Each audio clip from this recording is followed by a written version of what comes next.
Kicking off the list at number 10, we have Atlas. He made his first comic book debut as Atlas in 1996, in Incredible Hulk issue 449. Meet Eric Jostin. He started out as an American soldier turned mercenary. During a delivery to South America, Baron Zemo's ionic ray was used by Amora, the Enchantress, and it infused him with ionic energy. He then joined the Masters of Evil, but this time he was Power Man. Later on, he was mutated by Pym Particles himself, and then he became Goliath. And then finally, he became Atlas when he joined the Thunderbolts. Atlas can fly, he's immortal, he has super strength, he can grow his size, big and small, he's pretty sick. I really hope we get to see Lawrence Fishburne's Goliath turn into this character in the MCU. I mean, Ghost was also a Thunderbolt at one point in the comics, and the two of them were both in Ant-Man and the Wasp. So perhaps we're closer to this dream team than we thought. And before we continue on with this list, guys, if you want to go ahead and give this video a thumbs up, that would be great. It really does help our channel out so much. You guys are the best. Thank you so much for your support. Now let's get right back into the list. Number 9, Venom, Matt Gargan. He first entered the comics in Amazing Spider-Man issue 19, and in the very next issue, he was branded new enemy of Spider-Man, the Scorpion. That's right, Matt Gargan. He is a former private investigator hired by J. Jonah Jameson to find out just how exactly Peter gets those A1 photographs of Spider-Man. But he is Spider-Man, so this task was never easy, of course. It wasn't working, so Jameson paid Matt 10 grand to have this experiment done, this experiment that gives him new abilities. This came from Dr. Farley Sitwell, and Gargan turned into the Scorpion, which we're probably gonna see in the next Spider-Man movie as well, which is pretty fun. Egghead recruited Scorpion for the Masters of Evil, but after they were captured and released, Egghead didn't come back to recruit Matt again. Just didn't make the cut the second time around. Pretty rude. But down the road, Norman Osborn recruited Scorpion and was ordered to kidnap Aunt May. So during this mission, the symbiote found him, they connected through their hatred for Spider-Man, and they bonded. So now we have this guy. And he joined the Thunderbolts in issue 10. The government outfitted the symbiote with electrical implants just to keep him in line, you know? He worked for the government first in a rehabilitation program for criminals, and then he joined on the more popular Thunderbolts roster, Norman Osborn's Dark Avengers. Agent Venom, Eugene Thompson, was also recruited by General Ross at one point to join his team in Volume 2 of the Thunderbolts, so there's been more than one version, which I'll get into a little bit later on. Number 8, BATROC the Leaper. I have to include George BATROC, I mean, because he's finally back in the MCU in Falcon and Winter Soldier. We're probably gonna see more of him as well. I mean, the writer for Falcon and Winter Soldier, Derek Kolstad, has stated himself that characters from the earliest Marvel movies are coming back for this show. He was actually in Captain America the Winter Soldier. He was played by Canada's finest, George St. Pierre, and he was first introduced into Marvel Comics back in Tales of Suspense, issue 75. He finally joined the Thunderbolts after he and Shocker were trying to plan a heist. They actually ran into the Thunderbolts instead. And like I said, we're seeing him return to the MCU, and it just happens to be the time where John Walker is freaking out as a US agent, and Zemo just got arrested. So things are moving in a fishy way. Number 7, Abomination. Emil Blonsky, aka Abomination, played by Tim Roth, made his MCU appearance as one of the first ever MCU villains in The Incredible Hulk. Now, one of Marvel's one-shots later confirmed that he was locked away in a top-secret SHIELD base, and then he got a full-blown cameo appearance in Shang-Chi and the Legend of the Ten Rings. Now Blonsky is set to appear again in the Disney Plus series She-Hulk. These continuous MCU appearances make Abomination's odds of sticking around in the MCU seem fairly high, and I'm all here for it. There is also the fun little tidbit that the World Security Council originally wanted Abomination on the Avengers, so it wouldn't be surprising to see him recruited to the Thunderbolts by whoever is in charge. Number 6, Juggernaut. Kane Marco made his first comic book appearance in X-Men issue 12. Kane and Charles Xavier were serving together in the same unit in the military, but when Kane was under fire, he ran off to take cover in this nearby cave. Now that cave, of course, was actually home to the lost temple of Cyttorak, so Kane grabbed this glowing ruby from the lap of an idol, read the inscription, and now he possesses the power of the Crimson Bands of Cyttorak. Kane joined Luke Cage's Thunderbolts in issue 144. When the Serpent was freed by Skadi, he called 7 hammers to Earth. The Juggernaut became one of those hammers. And then he destroyed the supervillain prison, the Raft, allowing the others to fly away. Now, I feel like this would be a sweet introduction for the mutants in the MCU. If like 3 of them just broke Zemo out, or the rest, oh my god, I'd scream. Number 5. Juggernaut. Juggernaut is Cain Marco, the villainous stepbrother of Charles Xavier, aka Professor X. Unlike his brother Charles, Cain himself is a human, not a mutant, and he originally got his powers from Cyttorak, being granted the Crimson Gem of Cyttorak, and becoming his champion on Earth. Currently though, Juggernaut's ties to Cyttorak as his champion and avatar have been broken.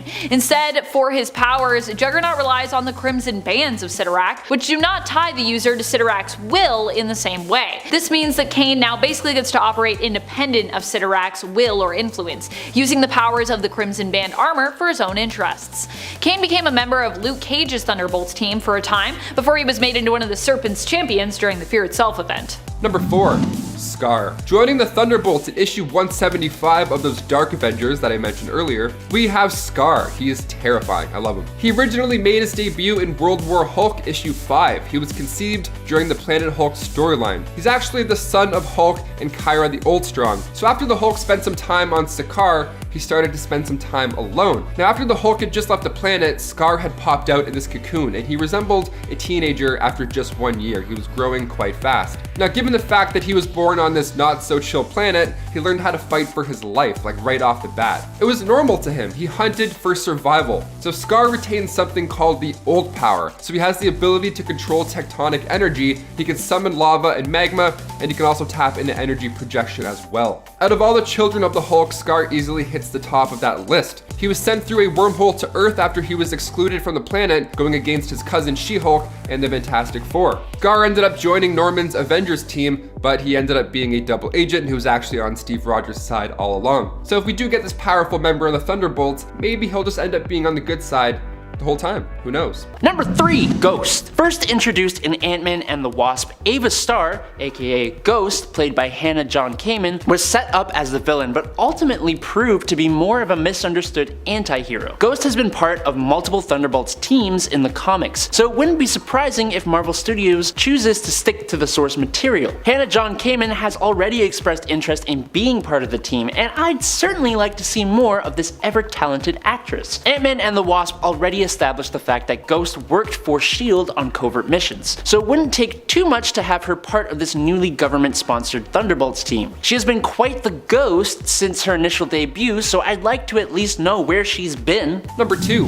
Radioactive Man. Dr. Chen Lu was a physicist working for the Communist Party of the People Republic of China, and he was exposed to, of course, as you would have guessed, high levels of radiation, as his name probably tips you off. He was given superhuman abilities. He was able to emit high levels of radiation, so it's no doubt this guy was pretty useful on a Thunderbolts team. He made his first appearance in Journey into Mystery issue 93, and he joined the Thunderbolts in New Thunderbolts issue 3. There have been many teams, I know it's kind of confusing. He joined them after they declared their intention to stop these Atlantean villains, the Fathom 5, when they were attacking China. And then in New Thunderbolts issue 5 and 6, we see Radioactive Man as part of the main roster when they go and attack New York City. And finally, number 1, we have Songbird. Fans actually thought we were going to see Songbird on the big screen in Falcon and the Winter Soldier, but it actually turned out to be Carly Morgenthau, a different version of Flag Smasher. So who is this Songbird that we all wanted? Who were we expecting here? Melissa Gold made her comic book debut in 1997 in The Incredible Hulk issue 449. She ran away from her parents at a young age, and whilst developing a hard knock life attitude, she ended up becoming a professional wrestler. And she gave herself the stage name Screaming Mimi, and she joined the wrestling crew The Grapplers. So the Grapplers were just straight killing it, but they weren't making the same amount of money as the male wrestlers were. Rings a familiar bell.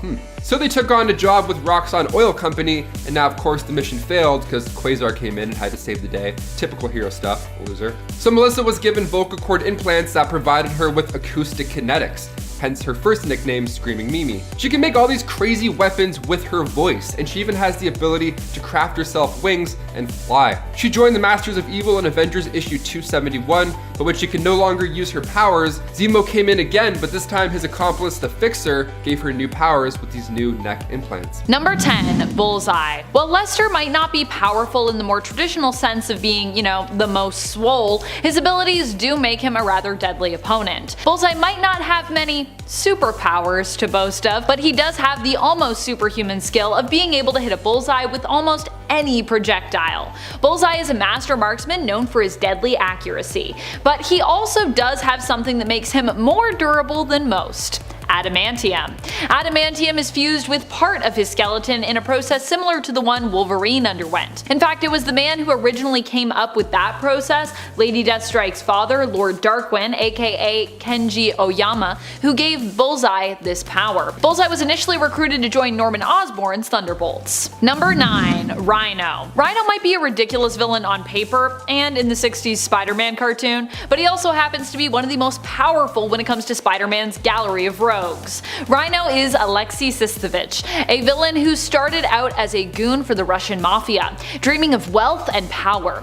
Alexei ended up being convinced to participate in a series of treatments which would inevitably grant him super strength through bonding him to an armor that was fashioned to look like a rhinoceros. As such, he is not only super strong, but also is super fast and super durable, although not so bright. RHINO actually ended up becoming a member of Wilson Fisk, the Kingpin's own Thunderbolts team, which was assembled during the King in Black event. And friends, before we move on to this next spot, if you are loving this list and you want more lists like it, be sure to let us know by giving this video a thumbs up.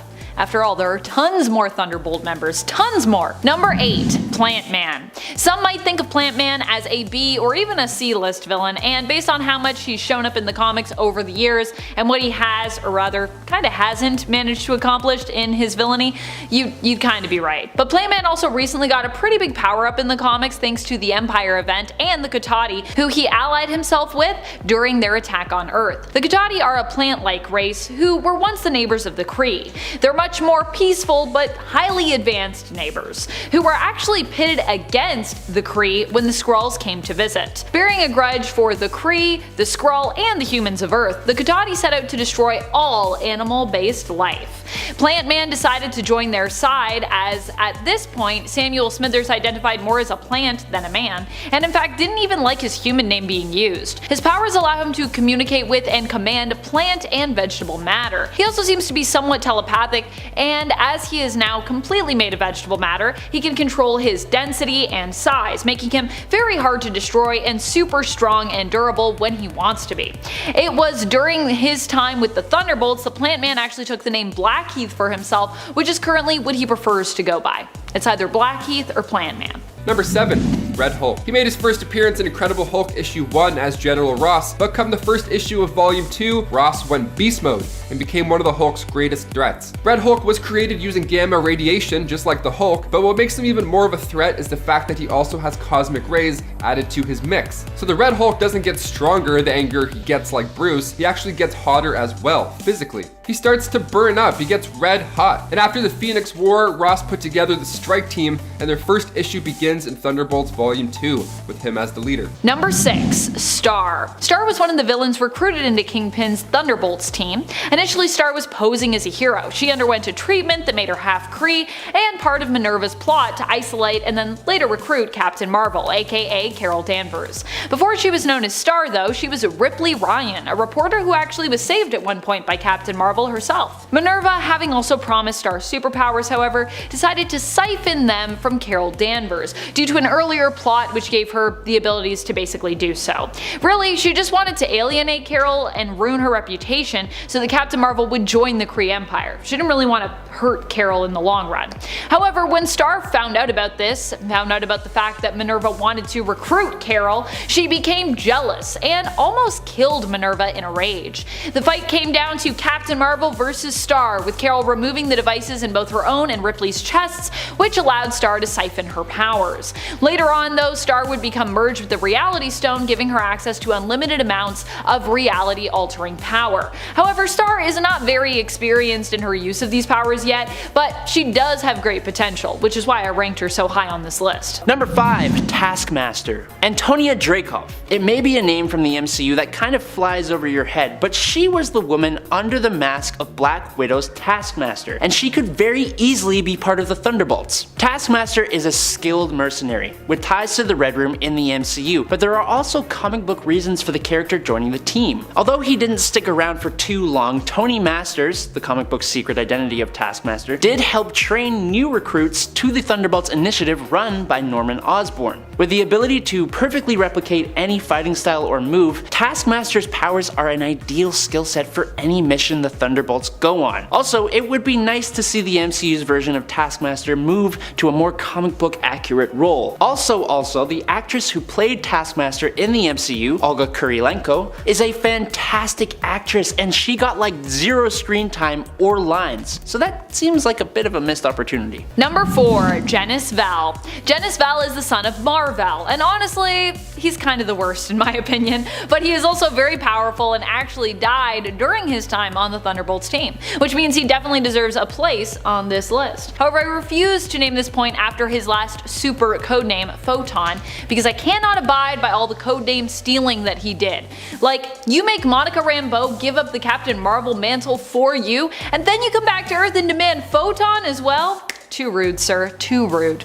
Regardless of his name theft, Genis Val was known for being extremely powerful due to his heritage as both a Kree and a Titan. His energy-based powers as a result were known for being off the charts. Number 3. Red Leader. AKA The Leader, we have Samuel Stearns. He made his first comic book debut in Tales to Astonish, issue 62. He was working one night at a chemical research plant, and when he was moving canisters of waste material, one of those canisters popped open and covered him in gamma radiation.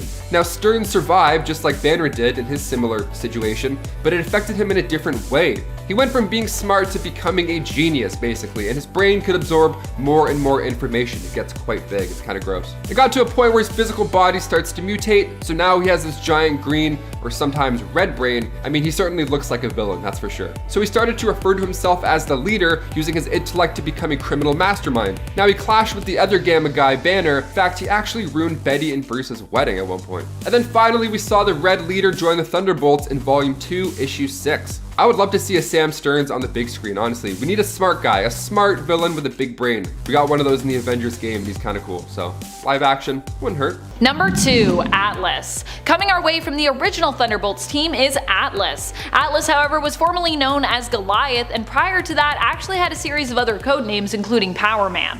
Atlas, as one of the original members of the Thunderbolts, was also known for being a member of the Masters of Evil, who were revealed of course to be the team of heroes that we had come to know as the Thunderbolts. Dun dun dun, what a twist. Atlas himself is known for being able to change size due to Pym particles and his ability to charge himself with ionic energy, or his ionic energy form if you will. He can use ionic energy not only to change his size, but he can also channel it into increased durability or super strength as he sees fit. I would normally put Genis Val and Moonstone above someone like Atlas, but it also should be noted, I think this is really important, that Genis Val is, currently dead, while Atlas is currently virtually indestructible and immortal. Through his connection to ionic energy, as long as he has the willpower to, he can basically resurrect himself pretty much indefinitely, because he's ionic energy. Does that make sense?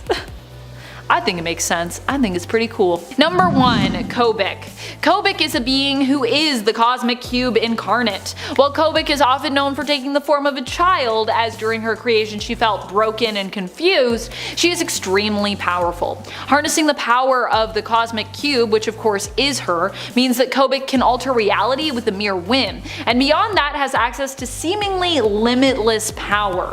Kobik would end up being influenced by Red Skull into warping reality so that Captain America became a longtime Hydra loyalist and sleeper agent, with Kobik believing this was a good thing to do, due to Red Skull's influence. While Hydra Steve was plotting away and eventually wreaking havoc on the US, Kobik would end up joining forces with Bucky Barnes, the Winter Soldier, in an attempt to prove herself to be capable of good. Obviously she felt a little bit bad about everything that had gone on. Kobik would gather her own team of Thunderbolts, who Winter Soldier would then lead. Number 10. Baron Zemo / Citizen V. We know for almost a fact Zemo is going to be involved, but in the comics, after the heroes had been put into an alternate dimension thanks to the whole Onslaught thing, Baron Zemo was devoid of purpose with the loss of his greatest foes. So instead, Zemo hit upon the idea of turning a group of villains into masquerading as heroes as the Thunderbolts. Zemo himself adopted the alias of Citizen V, a 1940s adventurer slain by Zemo's father. Now, using this newfound trust and equipment, Zemo nearly succeeded in taking over the entire world, but but the Thunderbolts, the rest of them at least, wanting to continue as heroes, mutinied and Zemo barely escaped. Now given the huge events of Endgame, with the Avengers kind of ragtag and fractured, plus whatever may take place in Secret Invasion, it seems that the MCU Zemo could be up to something similar. I think it would be very interesting if he did indeed don a different masked identity, like that of Citizen V, as part of the team. It's a bit silly though, so maybe not, but it would be cool. Number 9. Doc Ock.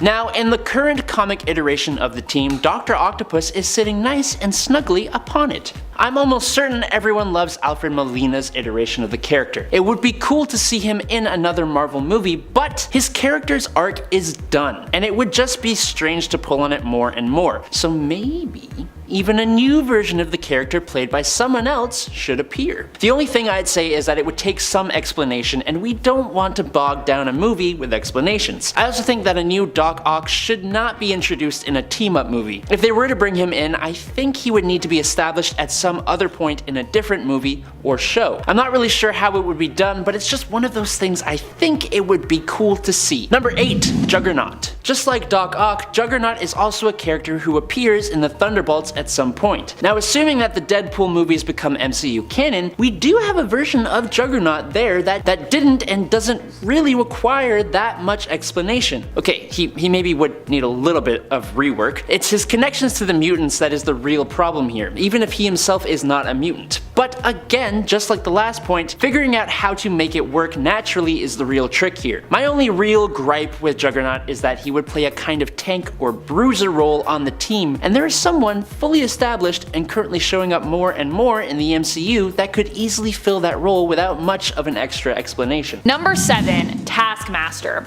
Taskmaster wasn't just a member of the Thunderbolts, he's also been known for being their leader. Like RHINO before him, Taskmaster was also recruited to join the Kingpin's version of the team, but has been involved with the Thunderbolts even before that. Taskmaster is Tony Masters in the comics, a man who is known for being an extremely efficient mercenary and assassin. He has what's referred to as photographic reflexes, which were gifted to him via an experimental version of the super soldier serum. However, even before he was injected with the serum, Masters had the skill to watch various abilities and moves and just be able to replicate them just from seeing them. But now that ability is pretty much instantaneous. The serum also greatly enhanced his short-term memory and heightened his reflexes and speed to superhuman levels. Number 6. US Agent. John Walker, played really fantastically by Wyatt Russell, initially arrived in the MCU as the government's Captain America replacement in the Falcon and the Winter Soldier TV show. Walker proved himself to be less than heroic though. In fact, he was more of an antagonist to Sam and Bucky than anything else. By the series end, Walker is other than honorably discharged from the military, self-injected with the super soldier serum, increasingly unstable, and approached by the Contessa about donning a new mantle, US Agent. These shady goings-on seem to make him an excellent candidate for the Thunderbolts team, although in the comics, US Agent was never actually part of the Thunderbolts and actually fought against them on a few occasions.